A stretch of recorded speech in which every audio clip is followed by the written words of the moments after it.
590 KXSP Omaha's ESPN Radio. It's time for the Front Stretch, brought to you by Joe's Karting in Council Bluffs. Online at joeskarting.com. Well, thank you for joining us this morning. This is the Front Stretch on AM 590 Omaha's ESPN Radio. What the hell happened to the weather, guys? Who didn't do the right juju dance? It's a sign that hell's freezing over. Okay. Danica's going to win the race today. I don't even think she's racing today. Let me check the lineup, but I don't think she's racing today. But yesterday, absolutely beautiful. A couple of thunderstorms throughout the area, 73. Got a lot of work done around the house. Today is going to be one of those days I'm just simply going to curl up on the couch with a big-ass pack of winter lager from Sam Adams and watch me some good old-fashioned racing. NASCAR. Wow. The way you say that. I don't know too many rednecks that drink Samuel Adams. And curl up on the couch. Listen, I'm the melting pot of this sport. Are you going to go take a long walk on the beaches of Lake Manawa when you get done? No, it's freezing out today. Why would I do hamster? That? Maybe with my cat. Thank you for joining us this morning. We appreciate it.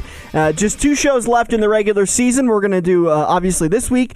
And then next weekend, we will break down what's going to happen at Homestead, how the points championship's going to be laying out, and then we'll do one final race. So I guess there's 3 shows left, counting today, where we're going to wrap up the season. And then we're working on a deal to continue throughout the offseason. And I think we've got some pretty good things in the work, but we don't really want to comment on it because Lord knows things can fall through the cracks and we could be having an offseason. But we're going to work on keeping the Front Stretch around year long, which is exactly what we need, right? Right? Yeah. Right? All right. Let's get into it. I tell you what, one hell of a race at Texas Motor Speedway last weekend. This is just simply poor reporting on our case. All 3 of us were at the Holiday Horsepower Drive that Bud put on last weekend. Racing with the Stars. I'm going to get it right one of these years. Just bear with me. It's like the last names of Crawford County Speedway. Just bear with me. One of these days, I'll pronounce Smith right. Just give me. How do you mispronounce Smith? That's the joke. So we're all at there, but we're watching the race, and Johnson simply had the car to beat. And, I mean, absolutely dominant all day long. And Keselowski did what he has done all year long, and that's continue to work on the car, let pit strategy, let Paul Wolf and that pit crew do what they do best, strategy, fast pit times, and he's able to make his way up to the front. And frankly, a little bit of a boring race. I don't want to say boring, but it kind of laid into being kind of one of those races where guys are just knocking down laps, working on their cars a little bit, and then we get down to the last 10 laps. And that was some of the best racing I've seen all year long between Keselowski and Johnson beating and banging on each other during those 2 restarts. And did Johnson jump the restart? Did Keselowski hold back? A lot of controversy came from that. And NASCAR came out this week and said we have no problem with that restart. Let's go back several months ago, actually, to when Tony Stewart kind of pulled that trick on Carl Edwards. Here's the key difference, is that Johnson gave the position back to Keselowski. And Edwards didn't have that opportunity. Now, not only was there miscommunication as far as who was the leader, but because Stewart is just that kind of a guy to where when he saw Edwards take off, you better well believe he didn't hop on that throttle like it was a regular restart. He exacerbated the situation, made it look even bigger, and Edwards is, probably 30 car lengths in front of him before Stewart gets going. This is something completely different. Not only did Johnson give the position back and give Keselowski a chance to get the lead, but Keselowski went ahead and took off anyways. So if he spun his tires, if he just got the delayed start, the thing is that NASCAR is not going to sit here like the restarts on Friday nights. NASCAR doesn't want to be nitpicky because it'll kill the momentum of a race if you just keep doing it. And I've seen it happen at some dirt tracks to where the flagman's just being a little bit picky, and the second placeman gets a really good jump, but they throw the caution, and now the crowd's, oh, Jesus. The start before where Keselowski completely jumped on Kyle Busch, I think that was a little unnecessary. But the one with Jimmy Johnson and Keselowski was fair. It was straight up. But on the dirt circuit, some places have a cone. Some people have a start line. Some people just go when the green flag goes. They don't care if you spin your tires or not. It's real easy to do. I've done it plenty of times where I've spun the tires and got passed by 3 people coming out of turn 4. But yeah, I don't think they like the restarts, but for me, when it's a single file race, sometimes they need as many restarts as they can because that's sometimes the most enjoyable part of the race. Yeah. Because that's when all the passing happens. I mean, without that restart, Jimmy wouldn't have won the race. Yeah. I know in my experience on the dirt track, there's one track in particular, they'll tell you in the pit meeting, look, when we drop the green flag, it's racing. So I kind of got the mentality of, well, of course, when it's green flag and I'm, 18th in the lineup, that first place car is going to take off. Well, I don't really go by the green flag. I go when that first place car takes off because they're going to go obviously when they see the green. So when that first place car takes off, I'm on the gas, right timing it with the first place car, which means by the time I get to the corner, I'd done passed 10 cars before I got passed back by them. I was going to bring that up. Can you guys pass before you cross the start-finish line? According to NASCAR, you on cannot. some tracks. Okay. On some tracks. Okay, because according to NASCAR, you can't pass and you can't change lanes until you cross the start-finish line. For us, it's more coming out of turn 4. Like I said, it's either a cone, white line. Whenever they throw the green flag, that's kind of how it is. Yeah. Okay. All right. So Johnson goes on and ends up winning the race and pads his lead. He came in there 2 points ahead of Keselowski. He's now 7 points ahead of Keselowski and had himself a great race. Does Keselowski have a chance of catching him, or is this going to be one of those things where Johnson's just going to make sure he finishes in front of the two week in and week for the last 2 races and going to get himself his 6th championship? I don't think so. Not now. Not with 7 points. I mean, a lot of people can sit there and say, in theory, if Jimmy Johnson wrecks today and Keselowski goes on for a top 5, yeah, it could happen, but what's the chances of Jimmy Johnson really wrecking? Oh, God. I just jinxed him. I don't see true. Jimmy, if you're listening, it was Buddy Ray Jones out of Counciltucky, Iowa. Okay, thank you. Yeah. So, again, Johnson takes the victory. Brad Keselowski comes home second. Kyle Busch gets himself a great third-place finish. Matt Kenseth continues to finish the season strong with a fourth-place finish. Tony Stewart actually shows up to a race, finishes 5th. Clint Bowyer finishes 6th. It'd be great to have an autographed fender from Clint Bowyer. Dale Earnhardt Jr. finished 7th. Kurt Busch finishes 8th. Kevin Harvick 9th. And Greg Biffle finishes 10th. So that's your top 10 finishers. And as far as the points, again, Johnson with a 7-point advantage. Clint Bowyer loses a little bit of space on the 2 leaders. He's now in 3rd. Keselowski obviously in 2nd.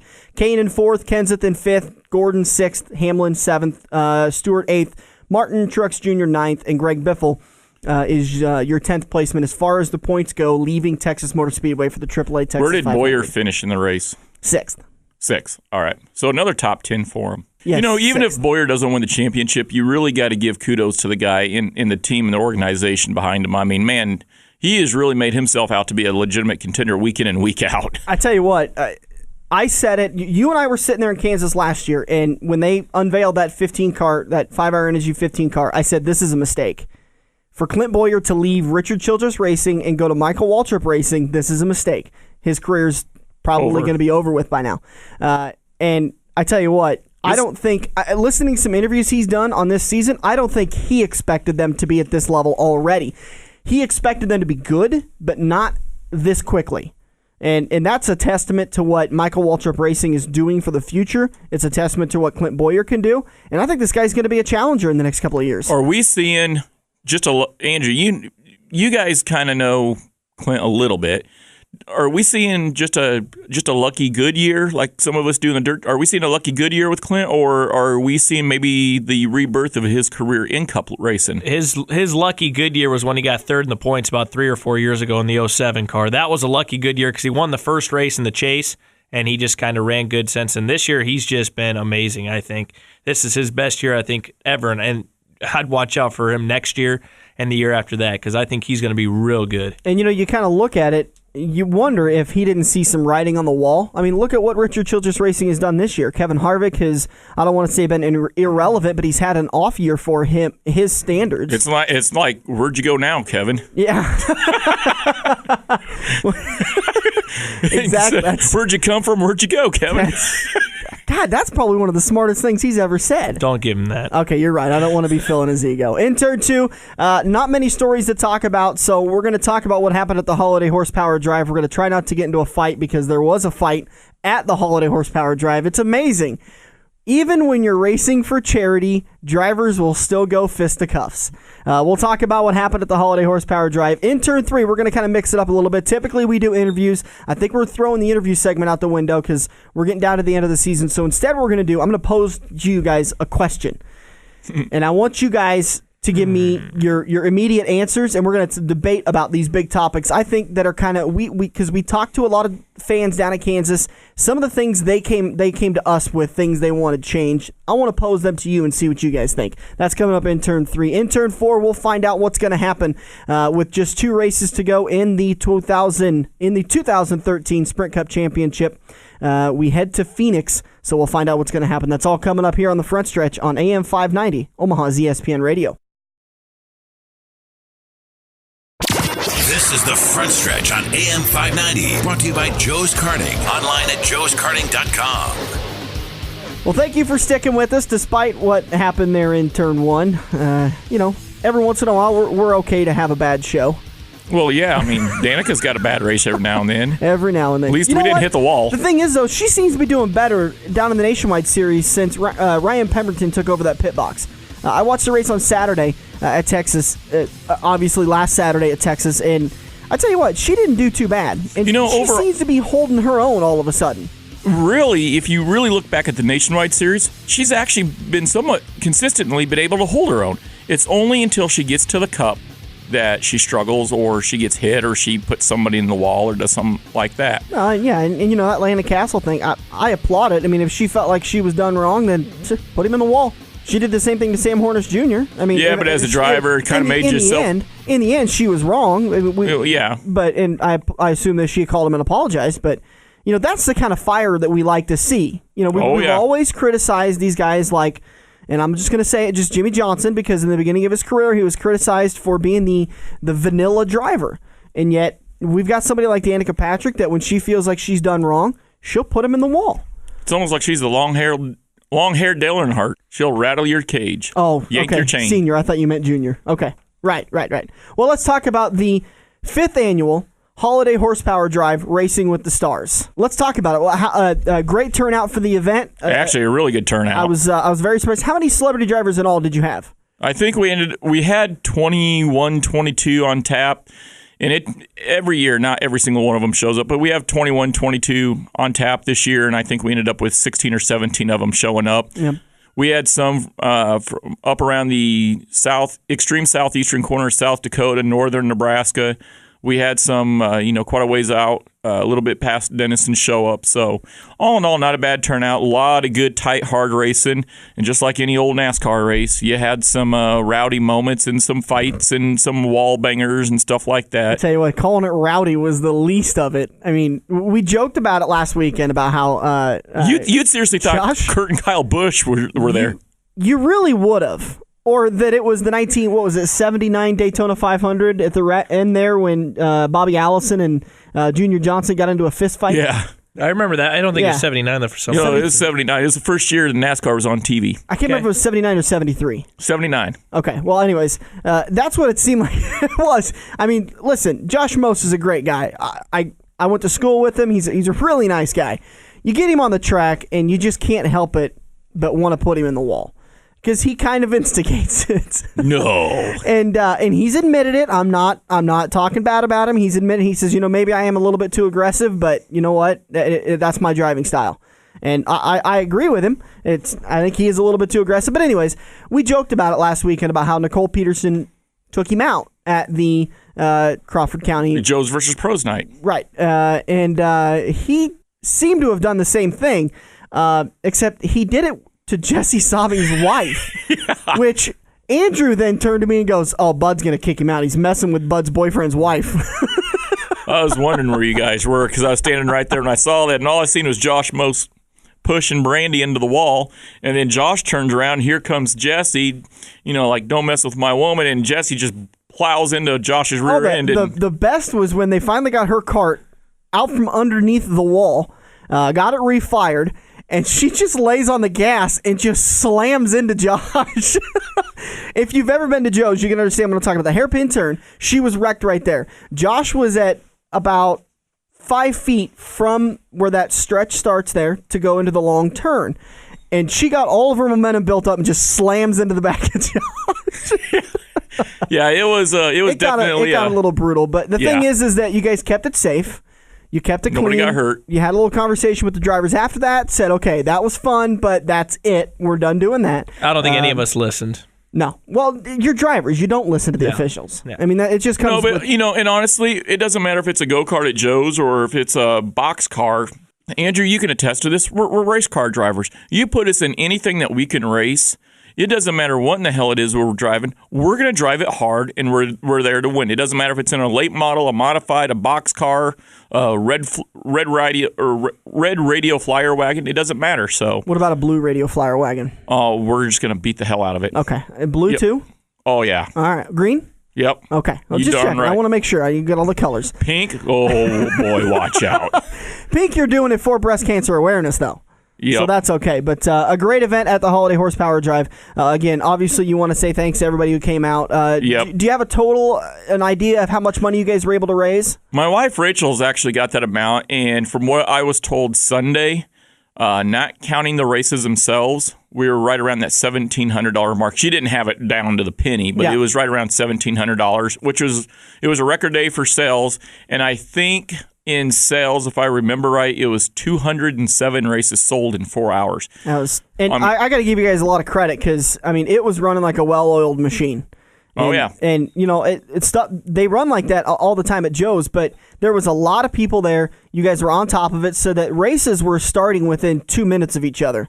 You had people sitting. It was basically like, one guy was in the batter's box, one guy was on deck, one guy was in the hole. And that's exactly how it was. Hey, these groups of drivers are up racing right now. These groups on deck, these guys are in the hole. So get ready. And everyone had their helmets and ready to go. And a lot of times, drivers couldn't even get out of the carts, and the other drivers were trying to get in them. Oh, yeah. So a lot of times drivers are getting out of the carts while the carts are running, and the new guys are getting in there. I got ran over by a cart one time. If you had to take... Now, you guys were there. How many people do you think at the height did we have inside Joe's, if you had to guess? Like at all at one time? Yep. 50. I was going to say 75 at the most. So with that being that front said... area can't hold a lot. Yeah, it just seemed like too packed. It looks like a lot of people, but it was packed. Yeah, it was packed, but, a lot of times, not to go on a different subject, but with our bookings and stuff that we do at Joe's, people are like, well, can you handle a group of 20 or 30? Oh, yeah, if they could only seen what we did at the Racing with the Stars. Oh, yeah, 20 or 30 is going to be child's play for us. Is there any more events you guys have coming up before you do the final, going to get the gifts, doing the wrappings, and that kind of stuff? Any more fundraisers? Is there any way that our listeners can help out and contribute a little bit? We don't have the Racing with the Stars is actually kind of like the formal kickoff, kind of like the Daytona 500 to the NASCAR season. Now we're taking donations from anybody and everybody. It doesn't matter if you're a racer or a non-racer, a crew member or a non-crew member. It doesn't matter who you are. Nothing's turned away. You can go to the HolidayHorsepowerDrive.com, or you can go to the Holiday Horsepower Drive on Facebook, or Facebook me personally at Buddy Ray Jones. Get in touch with me. We'll take anything and everything. And then what we'll do is we'll have everything donated. And then on the 15th of December is when we're actually going to the hospital. We'll meet at Joe's at about 10 o'clock. We'll wrap until about 11:30.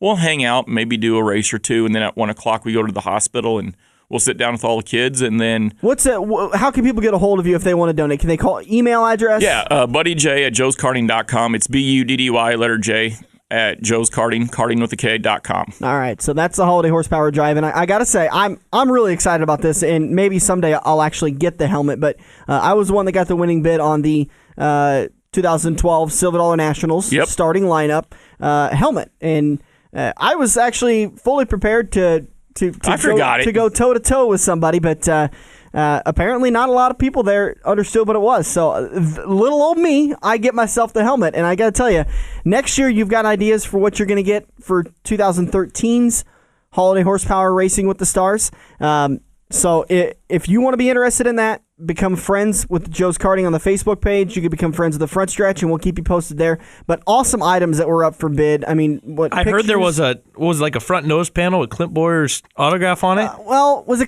Was it Clint Boyer? Okay. Listen, and everything. It was a Jack Daniels 07 car. I figured it was Clint Boyer. Yeah, well, that's what in the sign said Clint Boyer, so you figured maybe that's what it was. But I'll just defend my good friend.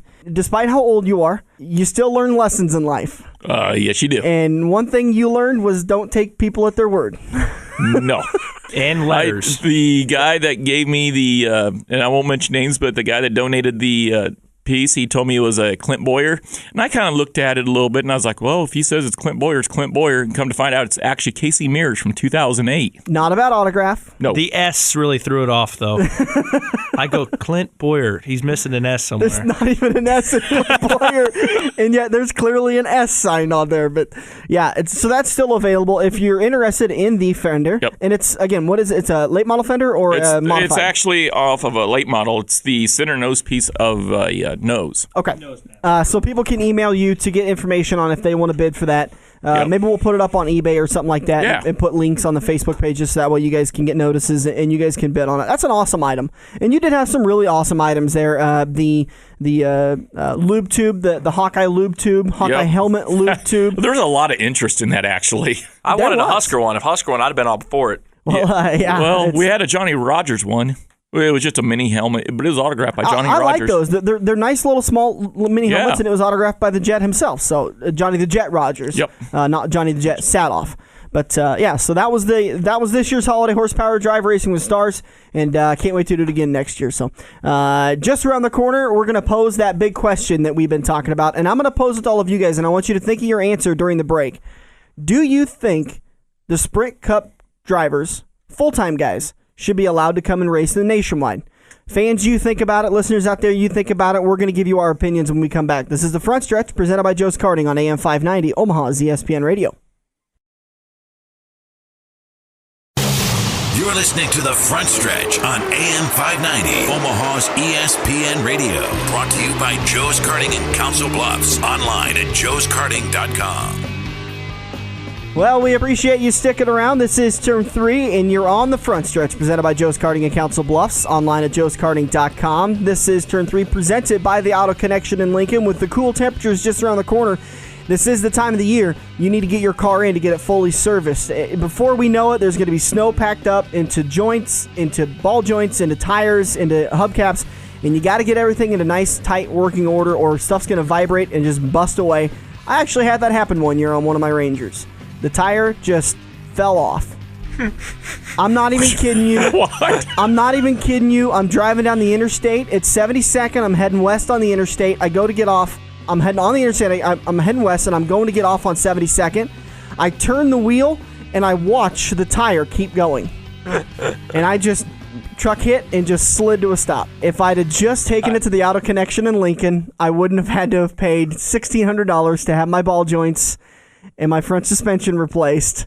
All they'd have done was notice that my lugs on my tire lugs. Is that what it was? Yeah, it was a lug.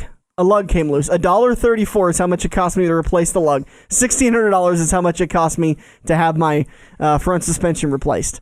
Wow. So, with that being said, get to the Auto Connection in Lincoln, 21st and P Street, and get your car serviced today to make sure it's in full working order.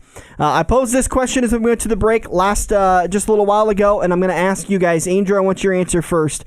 We talked to some fans down in Kansas, and we've heard some responses on the Facebook page. Andrew, what do you think? Should the Cup guys, because now we know the rule that if you're going to run full-time in Cup, you have to declare, are you going to get points in Cup and Nationwide? If you are receiving points in Cup, should you be allowed to come down and race in Nationwide? I'm going to say kind of. I'm going to say you should get up to 3 races.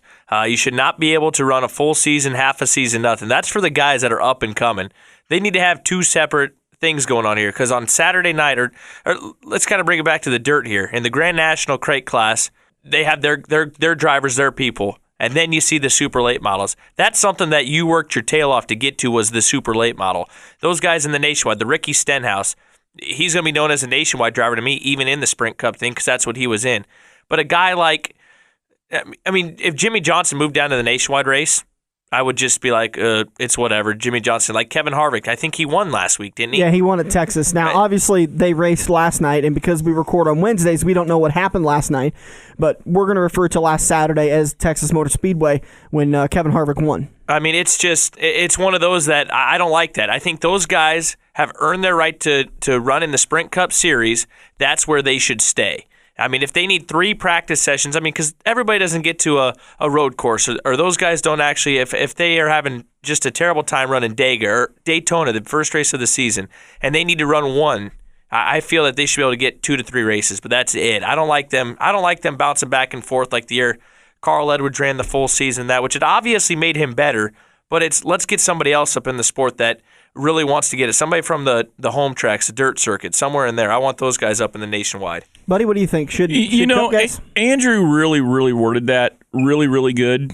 The only thing I would say, and Andrew, I want to ask you this: are there people in Cup? And we're not going to name names. Are there people in Cup right now that are not really ready for Cup? But they're there, but they're not really ready for Cup. 100%. 100%. So you could make an argument then. Jimmy Johnson, Carl Edwards, Kevin Harvick, Tony Stewart, guys like that, they don't need to be in Nationwide. No. But you take some of the lower tier Cup guys that probably shouldn't be in Cup, and if you let them run in Nationwide, I wouldn't be opposed to that. But I also say, if you're going to be able to afford the expense and the schedule of going and running in Cup, I don't care who you are. So if we have 10 or 15 drivers on a list that NASCAR says, look, we will let you run Nationwide, only let them run, like you said, 3-4 races. I think this is a can of worms. I'm sorry, are you done with your... Yeah, go ahead. Okay. I think this is a can of worms that you just simply can't crack the lid open and not let all the worms out. How are you going to police this? In my case, let's say that I'm Tommy Baldwin Racing, and I've got myself a Nationwide Series team, and I go and hire somebody that I know can win. I go and hire Dale Earnhardt Jr. to run my Nationwide car. I know this isn't going to happen because Earnhardt's got his own organization down there, but let me just say this. Why should NASCAR be able to limit me in my ability to win races simply because he's a full-time Cup driver? Because he's a full-time Cup driver that can win at that level, and it's not like he's just won once or twice, but it's not like he's won 30 times a year either. He's not exactly Jimmy Johnson in my mind, but you take somebody like Dale Earnhardt Jr. and you put him down in the Nationwide Series. I think it's taking a driver away from the Nationwide. But now let's say Landon Castle. I think Landon Castle would be a good qualified candidate who's running Cup. He's not a Jimmy Johnson, a Tony Stewart, a Dale Earnhardt Jr. He's probably got a little bit of work to work on. I don't think he should be in Cup at this point in time. But, so if they say, okay, Landon, or okay, we'll use Tommy Baldwin. Tommy, go ahead and you can hire Landon. He can run your Nationwide for X amount of races. Here's a kid that's run Cup. You could make the argument he should be in Cup. He's just not as good as Cup. So it's almost like Joey Logano, kind of. Joey Logano, how many races has he won in Cup racing? I mean, 2? 3. 3 in how many years? 4? 4 years. Yeah, 3 or 4 years. He's won 2 or 3. So I could see him being on the cusp of NASCAR going, yeah, he's had a lot of top 10s in Cup racing, but he'll dominate the Nationwide Series. So I could see them going, okay, you need to be in Cup Series. But you get Ty Dillon. Does Ty Dillon need to be in Cup racing right now? I don't think so. So had Ty Dillon... Are you talking Ty or Austin? Or Austin, my bad. Okay. So you're saying Austin Dillon... Look, hypothetically, Austin Dillon's running Cup right now. But if Kaziski Racing goes, well, I want Austin to drive my Nationwide Series this car. Okay, I have no problem with that, but you're not going to run the whole damn year. You're not going to have the guy do double duty in a Cup and a Nationwide guy. I don't mind if a Cup guy comes down to Nationwide as long as it's a lower tier Cup guy or a Cup guy that's trying... Well, the tough thing is, how does NASCAR sit here and say, well, Landon Castle, you're... Basically, all they can do is go off the points from the year before. If you were a top 20 guy in points from the year before... There you go. You only get to run 3 races. Everybody outside the top 20, you can run as many as you want. And I think the spirit of this, and what sparked this whole debate down in Kansas, was simply the fact that what we saw at Texas was that Kevin Harvick won the race. And he got the 48 points for winning the race. I believe he led the most laps, and he led a lap. So he got the most points. But the thing is, he didn't get those points. Nobody got those points. So is it fair for Kevin Harvick, who is obviously above the Nationwide talent level, if he's obviously up there, and when guys like Kevin Harvick and Joey Logano and Kyle Busch and Denny Hamlin, when they go down there and race in the Nationwide, they dominate. Let me ask you this. When Kevin Harvick... Hold on, let me finish. So... And damn it, I lost my place. Go ahead. So last week at Texas, when Harvick won the Nationwide race, he didn't get points. So does that mean the second place guy, who was an actual Nationwide Series driver, did he get first place points? No. See, that's wrong. You're taking away points. But that's not the spirit of racing. You didn't get first place, so you shouldn't be getting first place points. Which is exactly right. No, I understand that, but second place is an actual Nationwide Series driver running for points, but he only gets 39 points. If this guy's not going to be getting points, 42. Well, then give the 42 points, whatever, give it to the actual Nationwide driver. Or just say, screw it, and just not allow any Cup drivers because you're taking away points. I mean, I would be beside myself, really ticked off if I'm Ricky Stenhouse Jr. and I'm running away with everything. I'm doing everything I'm supposed to do, and then one Cup guy comes down, wins a race, and cost me my points championship when he's not even getting points because I lost points because he won. So I'd be like, what in the world? This ain't right. You're taking away points from me in my organization. Beat him. Exactly. I mean, that's what we see every week in the dirt circuit. I mean, we're talking about. And real quick, I'm going to kind of jump off into the dirt here. Craig Preble's a perfect example. Raced super late models for 3 years in a row, jumps down to the crate and just kicked everybody's butt. I mean, that's exactly what these guys do in the Cup Series. I think the Nationwide should have their own set of drivers, just like the Truck Series, and the Sprint Cup guys should have their own set of drivers. I understand the Michael McDowells and the Landon Castles. They got to bounce back and forth. They need to. Yes. But a Kyle Busch, Kevin Harvick, Tony Stewart at the beginning of the year always does it. No. They shouldn't be. Let somebody else try to get up there and make it from somewhere else and get that chance to become a Sprint Cup driver. Now, let me take it from NASCAR's perspective of it. Let's say that Kyle Busch, Kevin Harvick, Denny Hamlin, these guys, Joey Logano, these guys did not get to race in the Nationwide Series. Do you really think there's a draw to go and see some of these guys? I mean, because I know the names Ricky Stenhouse, Austin Dillon, Sam Hornish, Elliott Sadler. These guys, right now, guys, truth be told, I'm in love with the Nationwide Series. I am in love with the Nationwide Series. This is the best racing during the weekend for me. To heck with the Cup. But the thing is, I'm in the minority by a large portion. I sat there and watched the race at Texas, and as they were panning through and watching the cars go along the front stretch, man, those seats were so empty. I mean, I understand the whole concept of when you've got an 80,000 seat stadium and only 10,000 people buy seats, it's going to look ridiculous, but it looks ridiculous. There is nobody in those seats. So I don't blame NASCAR for saying, yeah, Cup guys, please come down and race with me. Well, I think the reason why you don't see the people in the stands like you do Cup is because at a Nationwide race, and I've been to two of them this year, one at Iowa, when we were all down in Kansas, you don't see the festivities before a Nationwide race like you do the Cup race either. No, I don't think that at all. I don't think it's festivities. It's the deciding factor. But we're kind of getting off topic here a little bit. As far as NASCAR is concerned, I am fine with them saying that, yeah, drivers, you can come down because, first off, let's take Texas for example. Kevin Harvick finished first. Ryan Blaney finished second. Kyle Busch finished third. Stenhouse finished fourth. Stenhouse was the first one awarded points because Harvick and Busch and Blaney, none of them are driving for points right now. So there's 48, 45, and 44 points that are gone. Excuse me, I've got those points wrong because but the first driver that got points was Ricky Stenhouse, and he only got 40. Had those three drivers not been there, and let's forget about Ryan Blaney because he hasn't ran a full season, so that's why he's not qualified for points. That's why he didn't collect any.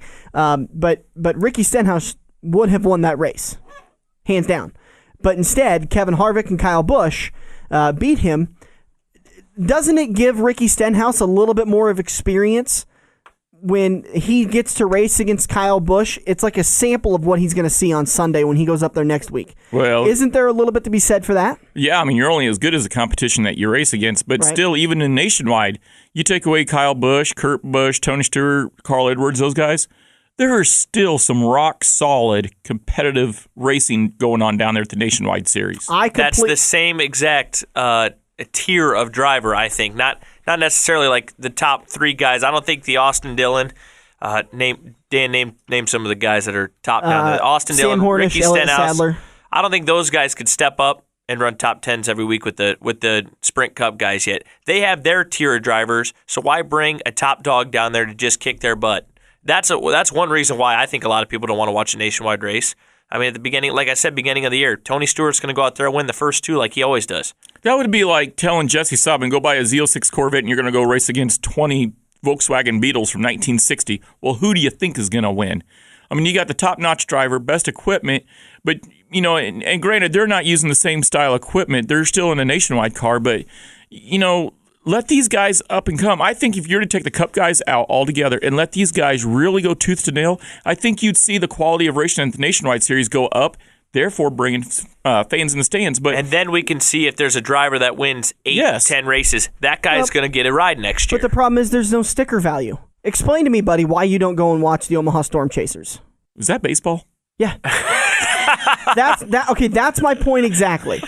Is that the Omaha Storm Chasers won the PCL championship last year. They were the best minor league team in the country. Did you know that? No, but I hate baseball. That is one of it's fantastic baseball, and I've gone and watched them several times. Problem is, they don't have any sticker value. There's nobody that says, there's no big name that is drawing people out there to see this baseball. You know, the best example you could use is Tony Stewart running at Eagle Raceway. Look at how packed that place was. Exactly. The rumor got out that Tony was going to race there. Racing is great at Eagle each and every week. Oh, yeah. Racing is great at I-80 Absolutely. each and every week. Racing is great around these areas, but the thing is, they don't have that sticker value that brings fans in. And I think that's the Nationwide's problem. But they've got a great marketing campaign. And to be honest with you, fans, I can't sit here and say this enough. If you have not sat down on a Saturday afternoon and watched a Nationwide race, you are cheating yourself. These races, these guys are so hungry. They're so driven. They're trying their butts off to win this race. And as of last weekend at Texas, we had a tie in the points. Elliott Sadler and Ricky Stenhouse are tied in the points. I don't know what happened last night because I can't tell the future, and we recorded on Wednesday. But this is one of the closest championships in Nationwide history. These guys are absolutely phenomenal. They're all going to be up in the Cup someday. And you've got an opportunity to see them down in the Nationwide Series today. These guys are driving their butts off. And the thing I love the most about it, the races they move along so well. It's not a long and drawn out event. It's perfectly timed. It's a great race. The one thing I want to say is the two Nationwide races I went and seen, you said it best. They're not drawn out. They're short, sweet, simple, to the point. They keep you entertained for about 2.5 hours, if that. But it seems to me that as soon as drivers do that final crossover to Sprint Cup, they become so polished media-wise, whereas down in the Nationwide, these guys are not scared to trade paint. They're not scared to rough it up a little bit because they are so hungry to get to the next level. Well, you say that, and I think you missed the comments Denny Hamlin made about Austin Dillon last weekend at Texas, because they kind of mixed it up a little bit and got together, and Denny made the comment after the race, the only reason why he's racing is because of his daddy's name. And Grandpa. Well, because his dad he's Dillon. That's what Denny said. Now, we all know that it's because of Richard Childress, but you and I have had this debate on air and off the air that Austin's very well deserving. But Denny, who's supposed to be this well-polished guy, spout off and made several non-polished comments about that. But anyways, I digress. So, final response, should the Cup guys come down into Nationwide, yes or no? No. Andrew? No. I say yes, and I say yes, they should be. We're professional drivers. Feel free to head over to our Facebook. I don't know about professional. Head over to our Facebook page and let us know what you think. The Front Stretch, presented by Joe's Karting. That's our Facebook page, and you can spout off to the world. Thank you so much for listening. We'll be right back with Turn 4 just around the corner on AM 590, Omaha's ESPN Radio. This is the Front Stretch on AM 590, brought to you by Joe's Karting, online at joeskarting.com. Just one more turn left to go as we head into Turn 4 here on the Front Stretch, presented by Joe's Karting on AM 590, Omaha's ESPN Radio. I'm Dan Taylor, joined by Buddy Ray the legend, and Andrew Kaziski. The legend Dan Taylor, that's awful nice of you to say. This is presented by Kaziski Auto Parts, 50th and I Street. You can get down to Kaziski Auto Parts to get your car or truck back in working condition. I told the story about how I had to have my front suspension replaced. I'm pretty sure you guys could have tracked me one down for a, driving an 04 Ranger at the time? I think you would have only spent about $150 to $200. That's great to know. That is really, really great to know. I'll tell you now. Because that would have bought a hell of a lot of beer that I probably couldn't have drank. But get to Kaziski Auto Parts, 50th and I Street in Omaha, and get your car or truck back in full working order with quality used replacement parts with a full lifetime warranty. Here's something I didn't realize about Kaziski Auto Parts. Andrew, I can't remember if it was an email or a text message or something on Facebook, but every now and then you guys will get like a brush guard in on a truck or like a tonneau cover. And there was something going around here, I think about a month ago, where a really nice piece had come in off of a truck. I mean, it wasn't something that you see on every single truck every single day, but every now and then you guys will actually spread the news out there. Hey, we just got this in. It's in great shape. Come down. And it was actually pretty reasonably priced. Just some of those accessory stuff, yeah. If we find some, I get to see some interesting stuff come in on vehicles, but anything like that we just don't inventory, it's something we can get rid of. Anymore, we're putting a lot on Craigslist and eBay, that kind of stuff, but there has been stuff. I know people come and say, hey, you ever find this, like you said, a tonneau cover for my Chevy truck, let me know. And it's just like, well, hey, I found one finally. It came in after 2 months, but yeah, we'll do that.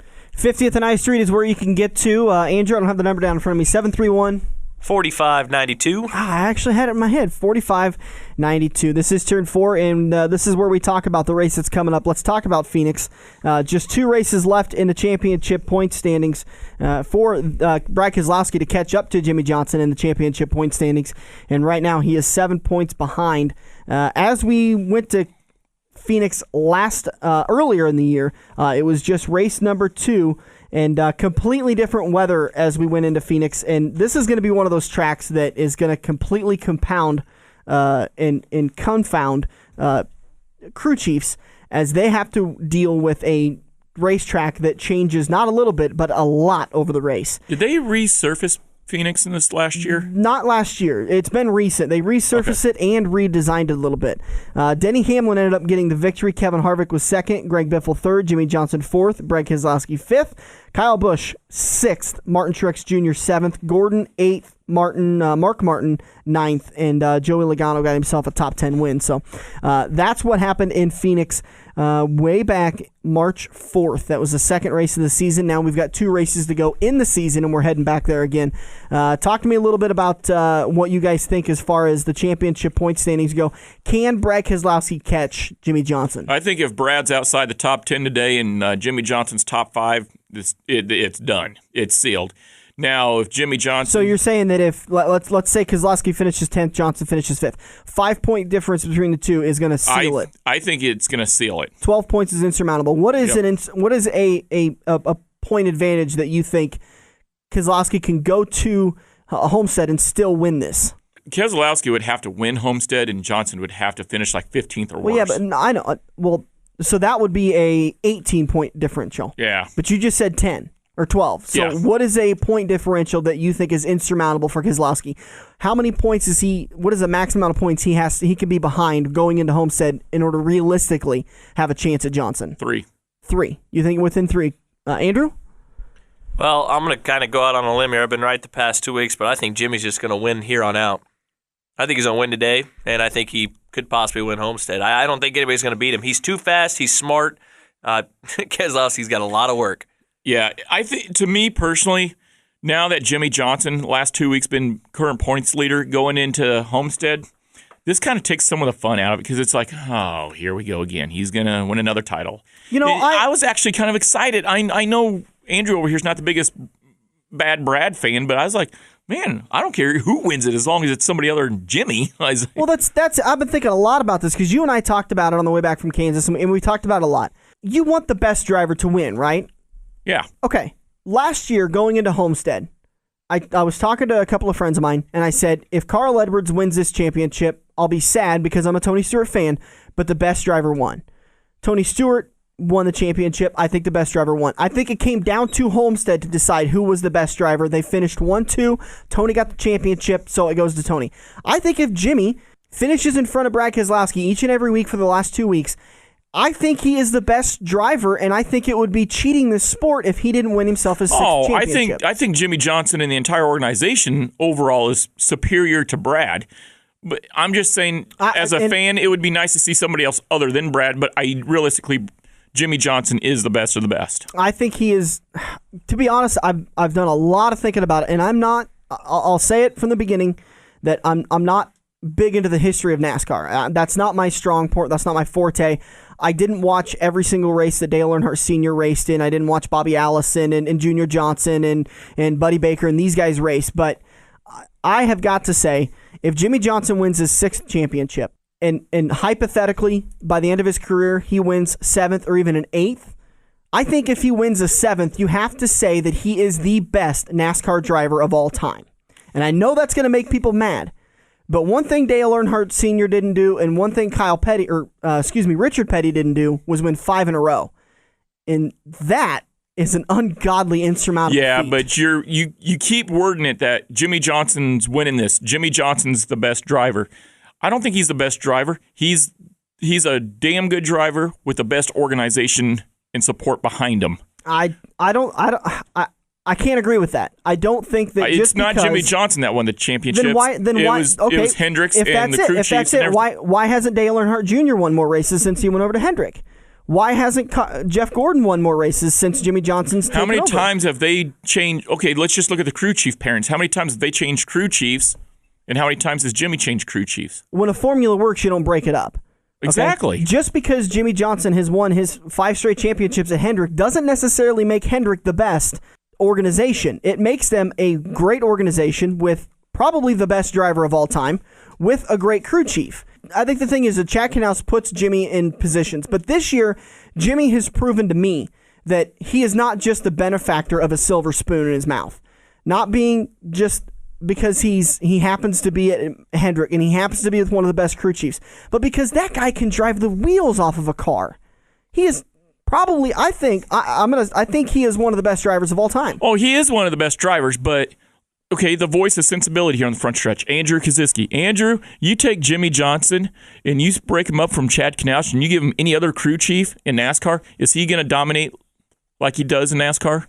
Yes or no? Well, first off, I don't think he's a dominant winning driver. He's a championship driver, a.k.a. he is very consistent, smooth, knows how to keep his car in one piece. Kyle Busch is the most dominant driver. Tony Stewart is the most dominant. But Jimmy Johnson is a championship driver, and that's why he's the best guy in NASCAR. You take Chad Knaus and Jimmy Johnson, you split them up, and you give Kevin Wolf or Paul Wolf or anybody else in NASCAR for a crew chief. Does Jimmy Johnson get it done week in and week out consistently? I don't think he'll be as fast, but yeah, if Brad Keselowski can do it with Paul Wolf, Jimmy Johnson can do it with anybody on the pit box. So therefore, do you think it's Jimmy Johnson getting it done, or is it the whole team organization, the structure itself, being a dominant force? Well, it's definitely a team sport, but Jimmy Johnson, last week with Keselowski hitting him in that left rear, not too many drivers would have saved that like Jimmy Johnson did, and then come back and beat him after that. Most drivers don't do that. Kyle Busch, it would have been a wreck just because he's going to drive his wheels off. But Jimmy Johnson is the best driver, and I really think he could take any crew chief and win. But 5 in a row, I don't think he could have done 5 in a row, but I still think he could win a championship with any crew chief, just like Tony Stewart. That's fair enough. You could win a championship with any crew chief, but had it not been for Chad, I don't think he would have won 5 in a row. See, I think you're selling him short. No, not 5 in a row. I mean, that's something that will probably never happen again because that's just something that those guys had it figured out. And it wasn't that they were winning the championships with no wins on the season. They were getting 5-6 wins on the season. They were definitely the dominant car. But there's a lot of talk right now about if Jimmy Johnson wins his 6th, is it going to hurt NASCAR? No, I don't think it will. I understand there's a little bit of a turnoff factor, but you know what? Because two other drivers won 7. Yeah. And so you didn't. But you know what? That's just it. When Dale Earnhardt Sr. won his 7th championship, you didn't hear people saying, well, he's won 7, so obviously this is bad for the sport. If Dale Earnhardt Jr. was winning his 6th championship, would you be saying, well, the same guy's winning every year, so this is obviously bad for the sport? Well, I think what part of Dale Sr.'s Dale Sr. back in the day, he was the kind of guy that he would tell you exactly how he felt on and off the air, whereas Jimmy Johnson's more the polished Hollywood kind of looking driver. But I think, and I just got done saying earlier in the show that, now that Jimmy Johnson, like if Andrew says, if he wins the next 2 weeks, I was like, oh, God, here we go again. Here's another championship. But ironically, what's going to happen, and even with me, next year, we see a dominant Jimmy Johnson come out. And if people think that he's got a shot at winning a 7th championship, I think that's going to attract more people to the sport because they want to see if he can match King Richard and the Intimidator. And then going into 2015, if he comes out looking dominant and 14. possibly, or in 2014, my bad, and he was looking dominant, and all of a sudden there's a chance for an 8th, everybody's going to want to be a part of that history making in our sport of NASCAR. They're going to want to see Jimmy Johnson go after that 8th. I see it actually. Yeah, it's a law right now because everybody's tired of it winning. nobody's really expecting him to win the 7th or 8th, but if it happens, you're going to see popularity within the sport go through the roof. I think I expect it. I think that's a very good point because ESPN, who is the worldwide leader in sports, they're the ones that drive the sports ratings. They're going to be all over that storyline. Will he? And to be honest with you, if he wins a 6th, if he wins a 7th, I think there is no argument in the world.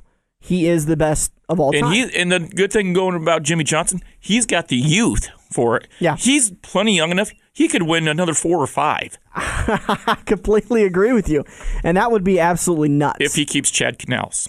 Yeah, I still think he'll win a couple even if he doesn't have Chad Canals. The thing is, though, it's kind of like that, but deep down inside, I still think Tony Stewart's got 2 or 3 more left in him. Oh, yeah. He's getting up there. I mean, he really is kind of getting up there in age if you think about it, but I still think he's got 2 or 3 more left in him, and he's already won 3, so I think he's going to hit the 6 number, but I think Jimmy could do it with anybody. I'd like to see him and Canals do it together.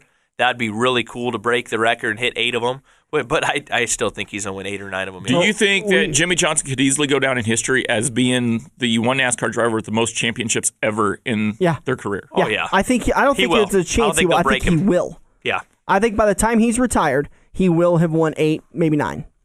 That's fair. I hope that it's a very competitive. I mean, listen, I said this to you last weekend. If you expect another championship battle at Homestead like we had last year between Carl Edwards and Tony Stewart, you're kidding yourself. I think I'm going to be wrong. After today, I think it's going to be extremely close because I think Brad Keselowski he's got that magic this season. He's got the swagger. That seems to be the magic that sticks with that 48 team to where they can walk into a race. Doesn't matter where they qualify. They could qualify dead last, and yet they will still be competitive by the end of the race. I think Keselowski's got it, and I think we're going to have ourselves an extremely tight championship battle going into Homestead. With that being said, we got to wrap it up. I'm sorry to cut you off, but who's your pick for today? Jimmy Johnson. We're not allowed to pick him. You can't pick Johnson. Can't pick Keselowski Clint either. Boyer. Clint Boyer? Andrew? I'm going to go. Kyle Busch has been fast. I'm going to pick Kyle Busch Yes, again. he has. God, you guys took the 2 good ones. Your man Tony. I've lost faith in Tony this year. I think he's kind of he's holding steady. I don't think he's really pushing that throttle to really get around that track like he was last year. He's got a lot of money to spend in wrecked cars. I'm gonna go with pick an underdog. Yeah, I'm gonna go with Greg Biffle. I got a feeling about Biff this weekend. The Biff. The Biff. I want him to get one more win. Even though Matt Kenseth, I should have gone with. I'm going to switch. I'm going Kenseth. Okay. I don't think anybody's going to beat Jimmy, but it's I don't whatever. think so. No, it's I think the only person that can beat Jimmy is Brad. And we'll just see. It's going to be interesting. So thank you so much for joining. Thank you so much for listening to our babble. We really appreciate it. We'll be back next weekend to break down what happened at Phoenix and to preview Homestead. And we'll also pose another question to you. This has been The Front Stretch presented by Joe's Karting on AM 590, Omaha's ESPN Radio.